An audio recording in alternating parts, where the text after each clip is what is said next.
What is up, guys? Welcome back to the Terrier Owner YouTube channel. Josh here with terrierowner.com. We've got Luna out too with terrierowner.com, our favorite little Jack Russell Terrier of YouTube, out to talk to you about the health problems that a Jack Russell Terrier may or may not encounter. We wanted this video basically to be dedicated towards educating you on future health problems that you might encounter with a Jack Russell, what's common, what's not, and what can you expect. And we're starting right now.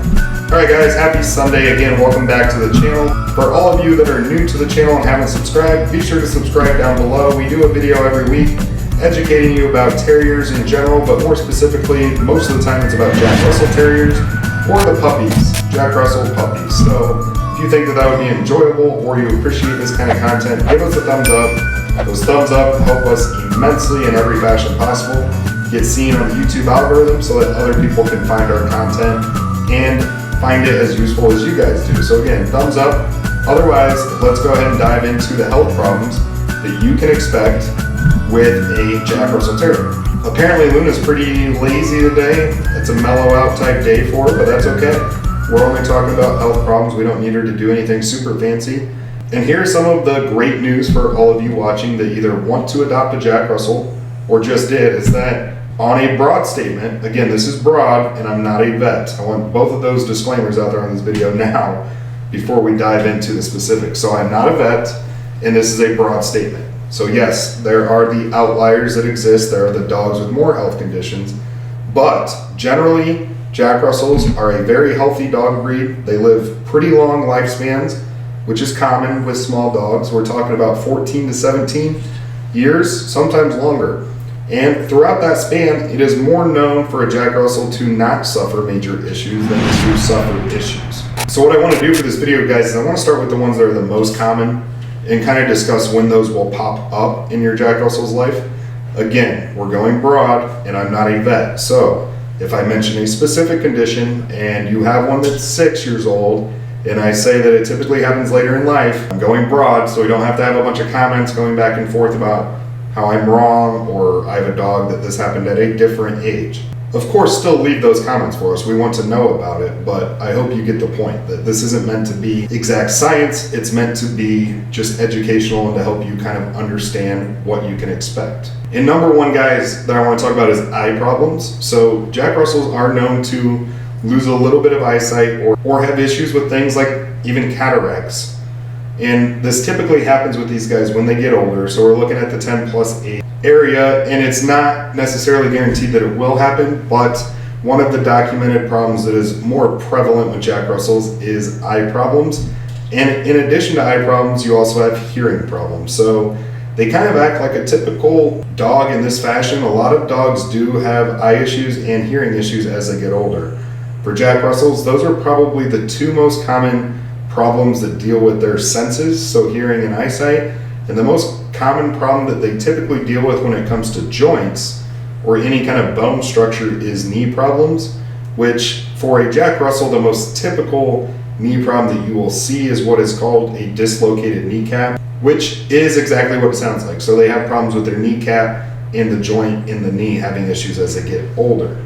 So these problems that we're talking about, it's nothing that you necessarily need to do on your end either to prevent them. You know, they used to say, I remember a couple years back, they used to say for big dogs, you should avoid having them jump on and off of a bed to sleep, or you should avoid them having to do stairs for their entire life because there was a better chance of hip dysplasia. For Jack Russells, guys, listen, their kneecaps and having problems with those, it's probably going to happen whether you did something about it or not, because this is a hyper on the move kind of dog. You can't really slow them down in that fashion.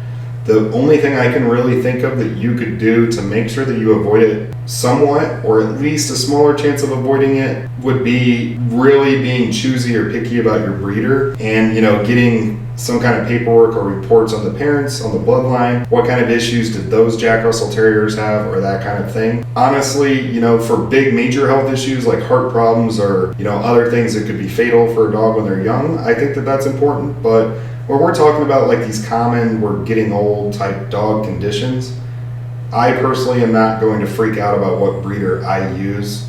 Like, look, you know, dogs get old, people get old, joints wear out. You know, I'm sure we can all name somebody that's 40 or 50 years old and has had multiple knee replacements. Like, you know, this dog is still going to be a loving, energetic, and happy dog until they're very old, and those aren't things that are going to deter me from wanting to adopt one. So, but I am super curious if it would deter you. Like, what would you do in that situation? Are you worried about it? Did you do something specifically when you adopted your dog? That kind of thing. So if you have, be sure to leave some comments like that down below for us, just so we can kind of learn from each other and see what we can do to improve the odds of people not dealing with those conditions in general. These dogs are overly cuddly, and I think that that's probably going to continue until she's 18 years old. All right, guys, the next one is something you can directly control, so I want to definitely talk about this one, and it is something that all dogs deal with, but that you don't really realize that you could be causing the issue, and it's obesity. Look at this tiny, let me lift her up here. Look at this tiny little frame. You know, these are kind of stocky dogs. You know, they got a lot of muscle mass right in here, very broad shoulders, really strong upper body strength, but like, understand that you can feed them a diet that will make them fat, is where I'm trying to go with this. Understand that a super low quality, crappy diet is going to cause health issues. Like, there is a thing that, such as bad dog food, and I'm not saying like poisonous. I'm saying that there's low quality foods, there's high quality foods, and there's something called giving your dog too many treats or too much food in general. Don't do that. I'm not saying you have to give them a $100 bag of dry food, or that you have to buy like this super expensive vegan type food. I'm saying that you don't have to buy the lowest quality food, and you don't need to give them a ton of it. Usually a vet will recommend to you the serving size that is adequate based on your dog's body weight. You know, for my yellow lab, he acts like he's starving every day. I don't know why, my vet doesn't know why. He literally acts like he has not had a meal, even though he is slightly overweight. If you were to throw down a 50-ounce steak in front of him, he'd finish it in 4 seconds. That's just how he is. And we feed him Blue Buffalo. I'm not saying it's the best, but I certainly know it's not the worst, unless the worst dog food is $55 a bag. I'm assuming you can see where I'm going with this, and we only give him what the vet recommends, which is basically a cup, breakfast, cup for dinner. That's it. You know, with Jack Russell puppies, you're probably gonna feed 3 or 4 times per day. That's what's easier in their little bellies. Then they can slowly, gradually cut down to 2. But make sure that if your dog's getting a little overweight, that you're willing to cut back on the food a little bit. Don't let them get obese, because all you're doing is intensifying the potential for other health conditions, which could be joint problems, mobility issues, heart issues, diabetes, that kind of thing, which are the other health conditions I actually wanted to cover, or things like diabetes, which is going to be another impact from the dog's diet. It could also be hereditary, of course, just like it is for us humans, but you know, a lot of the things that go on with the dog are going to be controlled by diet and exercise. It's just like us, you know. Be conscious of what you're putting into your dog and how you're allowing them to burn off some energy and remain healthy. And your dog will subsequently live longer, be happier, and likely be more behaved if you're providing that kind of exercise. I have a video that is specifically all about exercise for Jack Russell Terriers.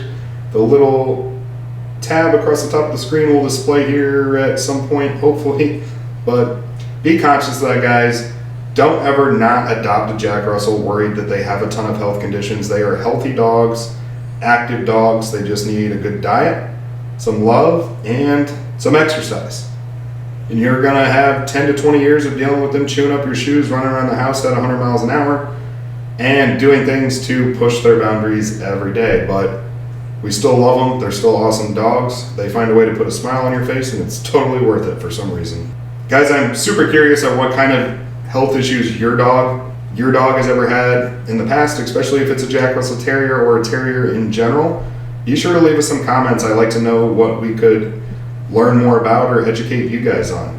Additionally, be sure that if you found this video even somewhat helpful or mind easing, that you subscribe to the channel down below. Again, guys, a thumbs up is a huge boost for us to get seen by other terrier owners, so please don't forget to give us that thumbs up before you get out of here.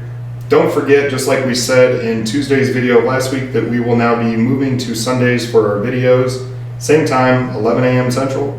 We will post our new videos, guys. And guys, please head over to terrierowner.com. It also helps us out immensely. The URL is displaying across the bottom of the screen here. Just like that thumbs up we asked for that helps us on YouTube.